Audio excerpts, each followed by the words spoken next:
दोस्तों हम में से काफ़ी सारे लोगों का एक ड्रीम होता है कि हम बैंक में जॉब करें और हमारे इस ड्रीम को पूरा करने के लिए आईबीपीएस ने प्रोबेशनरी ऑफिसर 2021 की वैकेंसीज हम सभी के सामने रख दी हैं। मैं हूं शुभम गुप्ता और आज मैं आपके लिए लेकर के आया हूं आईबीपीएस पीओ में पूछे जाने वाले इंग्लिश के सेक्शन के लिए उसका पूरा डिटेल्ड सिलेबस और साथ ही साथ उसके पैटर्न ऑफ क्वेश्चंस। चले दोस्तों, अगर मैं यहाँ पर आपसे बात करूँ तो यहाँ पर हमारे पास IBPS PO का जो नोटिफिकेशन था वो 4 अगस्त को आ चुका था। रजिस्ट्रेशन 5 अगस्त से स्टार्ट हो चुका था। ऑनलाइन रजिस्ट्रेशन जो है उसकी लास्ट डेट 26 है। तो इसका मतलब ये कि अगर अभी तक आपने रजिस्ट्रेशन नहीं किया है, फॉर्म फिल नहीं किया है, तो फटाफट से आप उसे कर दीजिए। साथ ही साथ जो प्रिलिमिनरी एग्ज़ाम है वो 3, 10 और 11 अक्टूबर को हमारे पास यहाँ पर होना है और मेंस का एग्ज़ाम 28 नवंबर 2020 को होना है। चलिए, और जो इंटरव्यू है वो बट नेचुरल सी बात है, जनवरी और फरवरी में होगा। साथ ही साथ 1 अप्रैल सन 2021 को आपका पूरा का पूरा रिजल्ट आपके सामने होगा। चलें दोस्तों, इंग्लिश हमारे लिए गेम चेंजर साबित होती है। अगर IBPS PO के एग्ज़ाम की हम लोग यहाँ पर बात करते हैं तो क्यों ना उसकी हम लोग सिलेबस और उसके पैटर्न ऑफ क्वेश्चंस यहाँ पर जान लें। प्रीलिम्स की अगर मैं यहाँ पर आपसे बात करता हूँ तो प्रीलिम्स में हमारे पास इंग्लिश लैंग्वेज, न्यूमेरिकल एबिलिटी और रीजनिंग एबिलिटी 3 हमारे पास सेक्शन आते हैं, जहाँ पर इंग्लिश लैंग्वेज के हमारे पास 30 क्वेश्चंस दोस्तों बेसिकली गिवन होते हैं और हमारे पास इसके मैक्सिमम जो मार्क्स हैं वो कितने हैं, वो भी यहाँ पर 30 हैं। मतलब हर क्वेश्चन का एक आपको मार्क मिलेगा अगर आप क्वेश्चन को सही से अटेम्प्ट करते हैं तो, ठीक है ना। साथ ही साथ क्योंकि हमारे पास यहाँ पे सेक्शनल टाइमिंग्स होती हैं तो आपको इंग्लिश के सेक्शन के लिए 20 मिनट्स यहाँ पर गिवन होते हैं।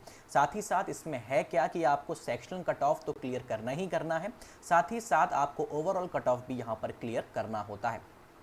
नेक्स्ट अगर मैं यहाँ पर आपसे बात करूँ मेंस के एग्जाम की, तो मेंस के एग्जाम में बेसिकली 4 सेक्शन आपके पास यहाँ पर होते हैं। पहला होता है रीजनिंग एंड कंप्यूटर एप्टीट्यूड, दूसरा होता है इंग्लिश लैंग्वेज, तीसरा यहाँ पर होता है डेटा एनालिसिस एंड इंटरप्रिटेशन, चौथा यहाँ पर होता है general economy and banking awareness. अगर इन चारों सेक्शनों को मैं देखूँ तो मेरे पास जो इंग्लिश का सेक्शन है वहाँ पर 35 क्वेश्चन दोस्तों मुझे देखने को मिलेंगे। इसका मैक्सिमम जो मार्क्स होंगे वो होते हैं 40, क्योंकि कुछ क्वेश्चन 1 नंबर के आते हैं और कुछ क्वेश्चन यहाँ पर 2 नंबर के भी आते हैं और इसमें भी हमारे पास सेक्शनल टाइमिंग है। तो हमको इंग्लिश के सेक्शन के लिए यहाँ पर मिलते हैं 40 मिनट्स।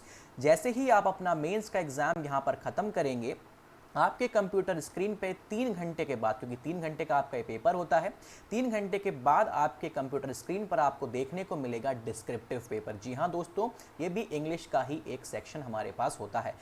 तो यहाँ पर आपके पास जो डिस्क्रिप्टिव पेपर दोस्तों यहाँ पर आएगा, ये आपके पास होता है डिस्क्रिप्टिव पेपर और डिस्क्रिप्टिव पेपर में आपके पास लेटर राइटिंग और ऐसे राइटिंग आपको देखने को मिलेगा, जहाँ पर लेटर राइटिंग से एक क्वेश्चन आएगा और ऐसे राइटिंग से भी एक क्वेश्चन आएगा। तो टोटल 2 क्वेश्चन हमारे पास आते हैं, जहाँ पर मैक्सिमम मार्क्स इसके होते हैं 25 और यहाँ पर जो आपको समय मिलता है वो होता है 30 मिनट्स। चले, अब अगर मैं यहाँ पर आपसे बात करूँ कि जनरल इंग्लिश का जो सेक्शन है उसके हमारे पास 3 मेजर पोर्शंस यहाँ पर हैं। पहला जो हमारे पास पोर्शन आता है वो आता है ग्रामर का, मतलब ग्रामर की नॉलेज आपको होनी चाहिए। दूसरा है हमारे पास वोकैबुलरी की स्किल्स हमारे पास होना चाहिए और तीसरा है वो है वर्बल एबिलिटी और रीडिंग स्किल्स। जी हाँ दोस्तों, इन 3 पार्ट से हमारे पास क्वेश्चंस हमारे इंग्लिश के सेक्शन में आते हैं। अब मैं यहाँ पर क्या कर रहा हूँ कि जो भी आपके ये 3 पार्ट्स थे इनको अब मैं यहाँ पर सेग्रीगेट कर रहा हूँ और इसमें जो भी सब पार्ट्स, जो भी टॉपिक्स इसमें आते हैं वो भी मैं आपको यहाँ पर बता रहा हूँ। ग्रामर पोर्शन की अगर मैं यहाँ पर आपसे बात करूँ तो यहाँ पर देखिए टेंस है, मूड्स है, वर्ब्स है, फाइनाइट और नॉन फाइनाइट वर्ब्स दोनों ही आपके सिलेबस में है, डिटरमिनर है और इसके साथ में आर्टिकल्स भी हैं, नाउन्स हैं, प्रोनाउंस हैं, एडजेक्टिव हैं, एडवर्ब हैं, सब्जेक्ट वर्ब एग्रीमेंट है, कंजंक्शंस हैं और प्रीपोजिशंस एंड कंडीशनल्स हैं। तो ये वाला पूरा पोर्शन आपके पास दोस्तों यहाँ से लेके यहाँ तक का ग्रामर का पोर्शन है जो आपके पेपर में है और आपके सिलेबस के आपको बैंक के एग्जाम का अगर सिलेबस यहाँ पे कंप्लीट आप करते हैं तो ये सारे के सारे टॉपिक्स आपको पढ़ना बहुत ही ज़्यादा ज़रूरी है। नेक्स्ट जो वोकैबुलरी वाला पोर्शन आपके सिलेबस में है वो पहला है हमारे पास खुद वोकैबुलरी, जहाँ पर एंटोनिम्स और सिनोनिम्स पे बेस्ड क्वेश्चंस आते हैं और दूसरा है हमारे पास फ्रेजल वर्ब्स और एडियम्स, ठीक है ना। तो ये हमारे पास वोकैब वाला टोटल पोर्शन हो गया, जहाँ पर एंटोनिम्स और सिनोनिम्स की बात होती है, इस पे बेस्ड क्वेश्चंस आते हैं, साथ ही साथ फ्रेजल वर्ब्स और इडियम्स पे भी बेस्ड आपके पास क्वेश्चंस आते हैं। तीसरा हमारा वहाँ पर पार्ट था रीडिंग स्किल्स वाला पार्ट। तो यहाँ पर रीडिंग स्किल्स पे बेस्ड आपके पास और वर्बल एबिलिटी पे बेस्ड कौन कौन से टॉपिक्स आपके सिलेबस में हैं। एक है आपके पास क्लोज टेस्ट, दूसरा है रीडिंग कॉम्प्रीहेंशन, तीसरा होगा पैरा जंबल्स, इसके बाद हमारे पास फिलर्स है, स्टार्टर्स है और मैच द कॉलम्स है, ठीक है ना। फिर जो एरर डिटेक्शन है वो तो हमारे पास पूरा का पूरा ग्रामर पे बेस्ड है। तो ये सारे के सारे टॉपिक्स जो हैं ये आपके सिलेबस में यहाँ पर हैं। चले नेक्स्ट अगर हम लोग यहाँ पर आगे बढ़ें तो IBPS PO प्री का जो एनालिसिस है 2019 का वो मैं यहाँ पर करना चाहूँगा, ताकि मैं आपको ये बता पाऊँ कि कौन से टॉपिक से कितने कितने क्वेश्चंस यहाँ पर आते हैं। पहले मैं यहाँ पर एनालिसिस कर रहा हूँ PO प्री 2019 के लिए। दोस्तों रीडिंग कॉम्प्रीहेंशन से अगर आप यहाँ पर देखोगे तो यहाँ पर आपके पास ऑन एन एवरेज 10 क्वेश्चन आए थे और इनका लेवल था easy to moderate. Cloze test से अगर मैं यहाँ पर बात करता हूँ तो 5 क्वेश्चंस आपके पास यहाँ पर आए थे और इनका लेवल काफ़ी ईजी था। एरर डिटेक्शन से आपके पास यहाँ पर नंबर ऑफ क्वेश्चंस आए थे 5 और इनका लेवल था easy to moderate. Phrase replacement से आपके पास 5 क्वेश्चंस आए थे जिनका लेवल इजी टू मॉडरेट था, और वर्ड रिप्लेसमेंट से आपके पास 5 क्वेश्चंस आए थे जिनका लेवल यहाँ पर क्या था, ये भी आसान था। टोटल मिला के ओवरऑल जो पेपर था सन 2019 में वो इजी टू मॉडरेट मैं इसको यहाँ पर बोलूँगा, ठीक है ना। ये हमारे पास यहाँ पर इजी टू मॉडरेट था। और जो नंबर ऑफ अटेम्प्ट्स जो कि एक पर्टिकुलर स्टूडेंट को करने चाहिए थे, गुड अटेम्प्ट्स की अगर मैं यहाँ पर बात करूँ तो वो थे 20 से लेके 25। अगर आप क्वेश्चन सही करते हैं तो आपका सेक्शनल कट ऑफ वहाँ पर आसानी के साथ निकल जाना था। 2018 के पेपर की अगर मैं बात करूँ तो यहाँ पर रीडिंग कॉम्प्रीहेंशन से ऑन एन एवरेज 8 क्वेश्चंस आए थे जिनका लेवल मॉडरेट था। फ्रेज रिप्लेसमेंट से यहाँ पर 6 क्वेश्चन ऑन एन एवरेज आए थे जिनका लेवल इजी टू मॉडरेट था। वर्ड यूसेज से यहाँ पर नंबर ऑफ क्वेश्चंस आए थे 5 जिनका लेवल इजी था। सेंटेंस रीअरेंजमेंट, इसको हम लोग पैरा जंबल्स भी बेसिकली बोला करते हैं, इससे नंबर ऑफ क्वेश्चंस आए थे 5 ऑन एन एवरेज जिसका लेवल मॉडरेट था। फिलर्स हमारे पास यहाँ पर आए थे जो ऑन एन एवरेज 6 क्वेश्चंस आए थे और इनका लेवल कैसा था, इजी टू मॉडरेट। तो यहाँ पर अगर आप देखो तो ये वाला भी पेपर हमारे पास इजी टू मॉडरेट लेवल का ही था। यहाँ पर जो गुड अटेम्प्ट्स थे जो एक स्टूडेंट को करने चाहिए थे वो थे 21 से लेके 23।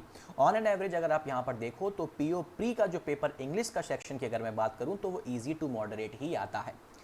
दोस्तों अब मैं यहाँ पर बात करता हूँ कि IBPS PO मेंस का एनालिसिस हमारे पास बेसिकली कैसा रहा है सन 2019 का।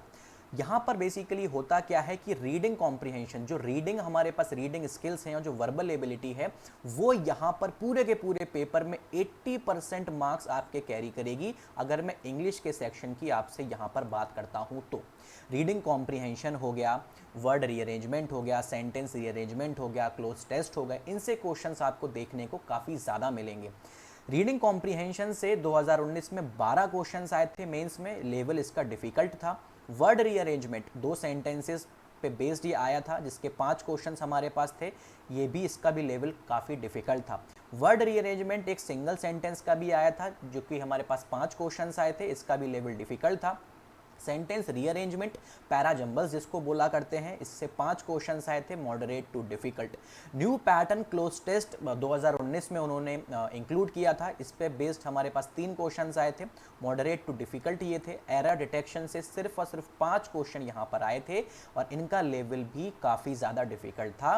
तो ऑन एन एवरेज जो ये पेपर पूरा रहा था सन 2019 का मेंस की अगर मैं बात करूँ इंग्लिश के सेक्शन की, तो ये काफ़ी ज़्यादा डिफिकल्ट था। जो गुड नंबर ऑफ अटेम्प्ट्स थे कि एक पर्टिकुलर स्टूडेंट को यहाँ पर करने चाहिए थे वो यहाँ पर थे दोस्तों 15 से 17 अटेम्प्ट्स के बीच। अगर 15 से 17 अटेम्प्ट्स किसी एक पर्टिकुलर स्टूडेंट ने सही किए हैं तो उसका सिलेक्शन होना निश्चित था।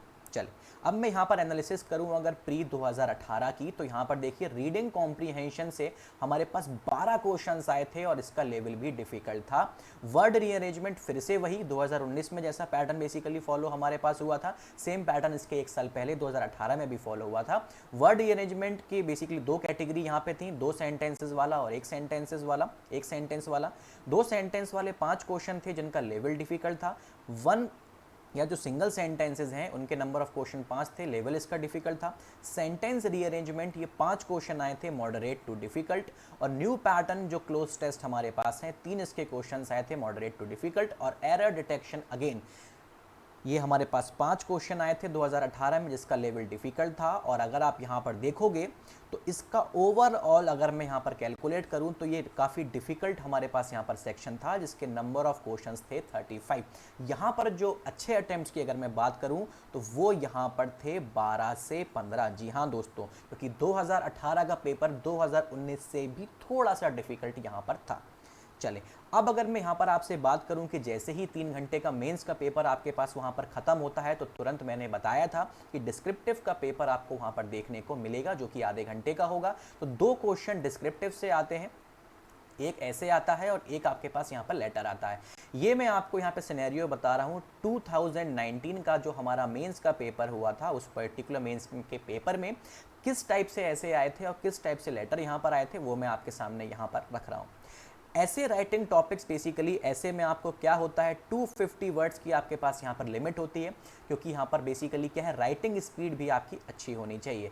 जहाँ पर ethical banking, influence of social media, contribution of unorganise sector in Indian economy, pros and cons of 4 days working in a week, FDI in retail sector, इन पांचों में से किसी एक क्वेश्चन को आपको यहाँ पर अटेम्प्ट करना था।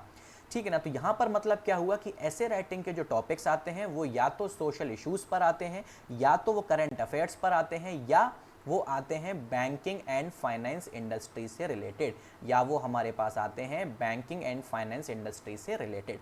लेटर की अगर मैं यहाँ पर बात करूँ तो इसकी वर्ड लिमिट हमारे पास 150 वर्ड्स की होती है।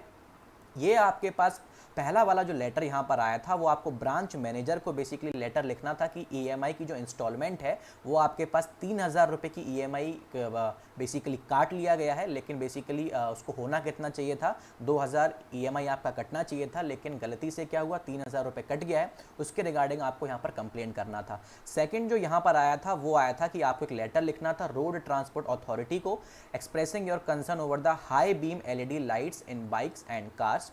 तीसरा जो यहाँ पर आया था आपको न्यूज़पेपर के एडिटर को एक लेटर यहाँ पर लिखना था, आपको अपना कंसर्न यहाँ पर शो करना था on the state of elderly living alone by themselves. उन लोगों के प्रति आपको यहाँ पर अपना कंसर्न शो करना था कि जो एल्डर लोग बेसिकली रहते हैं, वो अकेले रहते हैं, उनके प्रति आपको कंसर्न वहाँ पर शो करना था।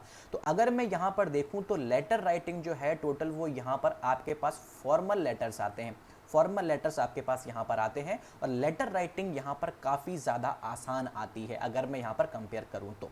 दोस्तों ये हमारे पास यहाँ पर था पूरा का पूरा IBPS PO के रिगार्डिंग इंग्लिश के सेक्शन की पूरी यहाँ पर उसका सिलेबस और उसके pattern of the questions. Thank you for watching JC academy. अगर आपको हमारा ये वीडियो पसंद आया हो तो फटाफट से इस पर्टिकुलर वीडियो को अपने दोस्तों के साथ में शेयर करें और हमारे इस वीडियो को लाइक ज़रूर करें और हमारे चैनल को सब्सक्राइब करना ना भूलें। साथ ही साथ हमारे इस यूट्यूब चैनल पर एग्ज़ाम रिलेवेंट सारी इन्फॉर्मेशन आपको प्रोवाइड कराई जाती है, और जो भी इंपॉर्टेंट टॉपिक्स हैं जो आपके एग्ज़ाम रिलेवेंट हैं उनका भी यहाँ पर डिस्कशन किया जाता है। अगर आप चाहते हैं कि हम और किसी पर्टिकुलर टॉपिक पर डिस्कशन करें तो कमेंट सेक्शन में आप अपने कमेंट में लिखकर हमें वो बता दीजिए। साथ ही साथ जो मेरा टेलीग्राम चैनल है t.me/english by शुभम सर, आप उसको भी फटाफट से यहाँ पर ज्वाइन कर लीजिए।